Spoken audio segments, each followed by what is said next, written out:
कड़कड़ाती ठंड में सुबह के 3 बजे से जब संगम के चारों ओर सफेद कोहरे की चादर फैली थी, तभी से लाखों हिंदू हर क्षण हर हर गंगे और हर हर महादेव कहते हुए गंगा और यमुना के संगम की तरफ बढ़ने लगे थे।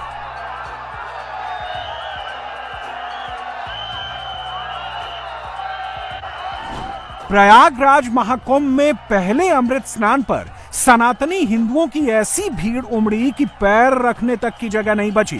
तीर्थ नगरी प्रयाग में जिधर देखो उधर जनता ही जनता, जिधर देखो उधर सनातनी श्रद्धालु ही श्रद्धालु। सुबह जो रेला शुरू हुआ वो शाम ढलने तक खत्म नहीं हुआ था। प्रयागराज में ऐसी भीड़ उमड़ी कि मुट्ठी में चावल लेकर भीड़ की तरफ फेंक दें तो एक भी दाना जमीन पर ना गिरे।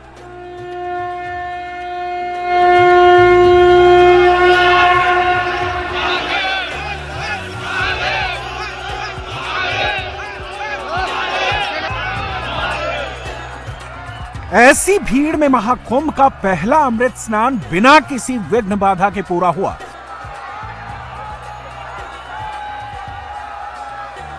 बिना किसी समस्या के सबने आराम से सुरक्षित स्नान किया। 13 अखाड़ों के नागा सन्यासियों ने संगम पर अमृत स्नान किया, तो बाकी श्रद्धालुओं ने संगम से थोड़ी दूरी पर गंगा और यमुना में डुबकी लगाई। एक तरफ से लोग आते रहे, एक तरफ से लोग जाते रहे।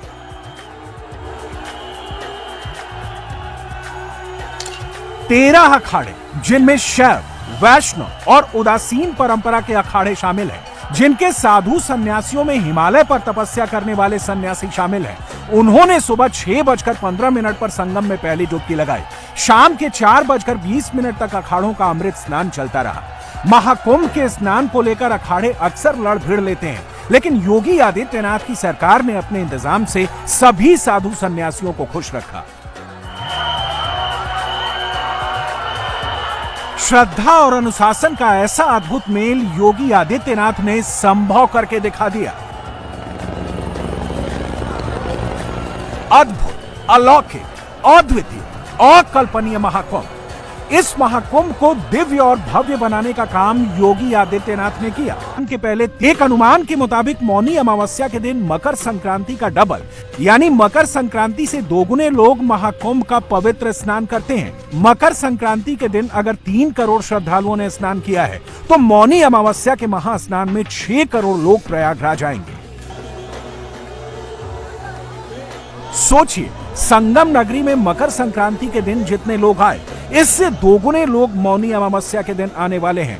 योगी आदित्यनाथ उसके लिए भी तैयार है।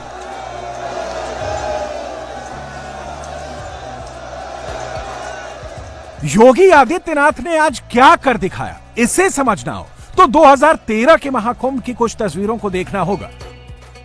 10 फरवरी 2013 को कुंभ की मौनी अमावस्या के स्नान के दिन इलाहाबाद स्टेशन पर भगदड़ मची थी, जिसमें 36 लोगों की मौत हो गई थी और 100 से ज्यादा लोग घायल हो गए थे। 2013 में उत्तर प्रदेश में अखिलेश यादव की सरकार थी।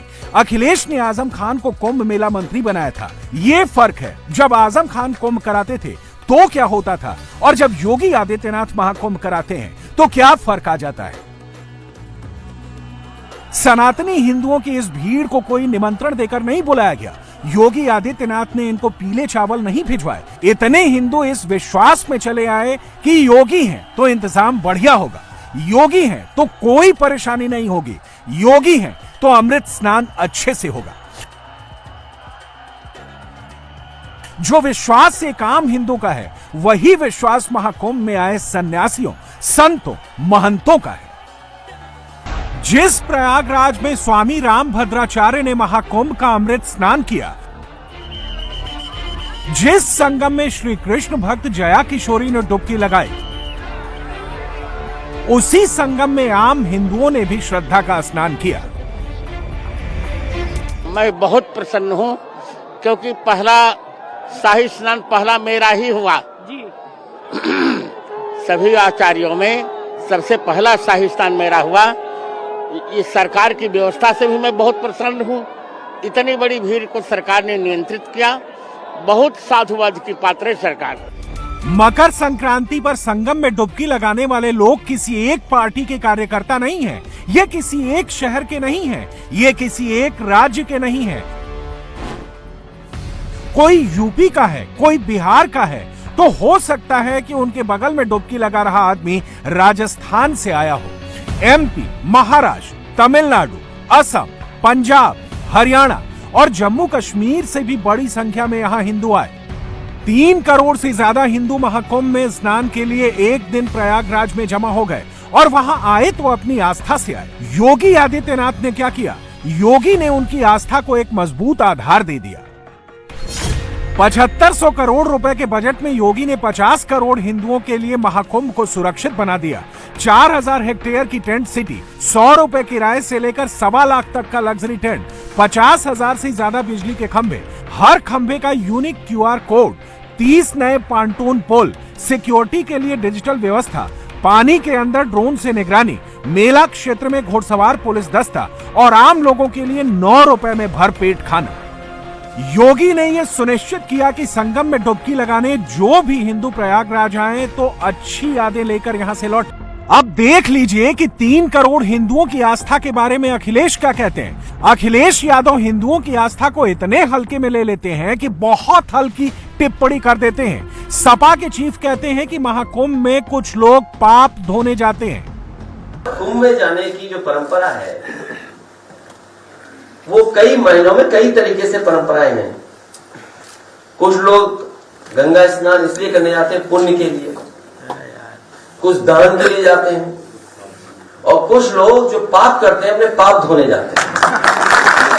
तो हम लोग पुण्य के लिए जाएंगे और दान के लिए जाएंगे। क्या मकर संक्रांति पर आए 3 करोड़ लोग अपने पाप धोने महाकुंभ आए? अखिलेश यादव ऐसा बयान सिर्फ हिंदुओं के बारे में दे सकते हैं। जरा सोच कर देखिए, अगर कहीं 3 करोड़ मुसलमान एक जगह इकट्ठा होते तो क्या अखिलेश यादव उनके बारे में ऐसा बयान देते? हिंदू सब देखते हैं, वो अपना गुस्सा रोज रोज बोल कर नहीं दिखाते, लेकिन जब इनका मौका आता है, जब इनको ईवीएम का बटन दबाना होता है, उस दिन ये इतने गुस्से में बटन दबाते हैं कि बीजेपी के लिए वोट छप्पर फाड़ कर देते हैं। उस दिन मोदी और योगी के विरोधी ईवीएम चिल्लाते हैं, अपनी अपनी गलती नहीं देखते। मकर संक्रांति बहुत ही सकारात्मक ऊर्जा का प्रतीक होता है, तो हमारी जिंदगियां पे उसका बहुत अच्छा असर पड़े, ऐसी मेरी कामना है, प्रार्थना। आज वो भी महाकुंभ यहाँ शुरू हुआ, तो सब जो आ रहे हैं महाकुंभ में उन सबको आज के दिन की भी और कुंभ की अपने आप की। और ये कुंभ मेरे ख्याल से वो नहीं है 12 साल वाला, नहीं, 144 साल महाकुंभ है। तो उन सबको भी बहुत बहुत, और हम खुद ही जाने वाले हैं वहाँ पे। ये उनकी तरफ से तो इनविटेशन है, जैसे जूना अखाड़ा है, परमार्थ निकेतन है, एक और स्वामी जी हैं, 2-3-4 जगह जाना है वहाँ पे। मतलब कुंभ में तो जाना ही, उनके आश्रम में थोड़ा वक्त बिताना है। महाकुंभ के बाद बीजेपी को ज्यादा कुछ करने की जरूरत ही नहीं है। उसे हिंदुओं को सिर्फ ये बताना है कि आपके वोट की ताकत से महाकुंभ सक्सेसफुल हो जाता है, और आपका एक वोट इधर से उधर चला जाए तो महाकुंभ में भगदड़ मच जाती है। महाकुंभ कराने का एक मौका अखिलेश यादव को भी मिला था। अखिलेश ने 1300 करोड़ रुपए खर्च किए थे, आजम खान को मेला मंत्री बनाया था। बीच कुंभ में भगदड़ के बाद आजम खान ने इस्तीफा दे दिया था। 2013 के कुंभ में सिर्फ 12.5 करोड़ हिंदू आए थे। 2019 में जब योगी आए और प्रयागराज में अर्ध कुंभ लगा, तब भी उसमें 25 करोड़ हिंदुओं ने स्नान किया था। 2025 में जो महाकुंभ लगा है, लक्ष्य 50 करोड़ हिंदू जुटाने का है। महाकुंभ के बीच में ही बीजेपी ने मिल्कीपुर का कैंडिडेट अनाउंस कर दिया है। अयोध्या के मिल्कीपुर में पासी वर्सेस पासी होगा। सपा ने अवधेश पासी के बेटे अजीत प्रसाद को टिकट दिया है, तो बीजेपी ने चंद्रभान पासवान को मैदान में उतारा है। योगी की पार्टी 2022 में मिल्कीपुर हार गई थी। 2024 में अयोध्या फैजाबाद की संसदीय सीट भी चली गई। अब 2025 में मिल्कीपुर जीतने का टारगेट है। 2027 से पहले वो योगी का सबसे बड़ा पॉलिटिकल टेस्ट है। आपको लगता होगा कि महाकुंभ नहा लेने से कोई हिंदू बीजेपी का वोटर कैसे हो जाएगा? क्या संगम पर आने वाला हर हिंदू वोट में कन्वर्ट हो जाएगा? बेशक गंगा जमुना में डुबकी लगा रहा हर व्यक्ति बीजेपी को वोट नहीं देगा, फिर भी उसके लिए मोदी योगी की पार्टी को वोट देने का चांस ज्यादा होगा।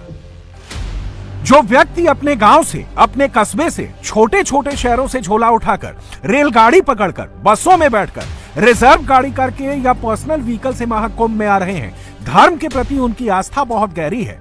भयंकर ठंड में यूं ही कोई अपने घर से नहीं निकलता, फिर ये हिंदू तो ठंड में डुबकी लगाने आए हैं।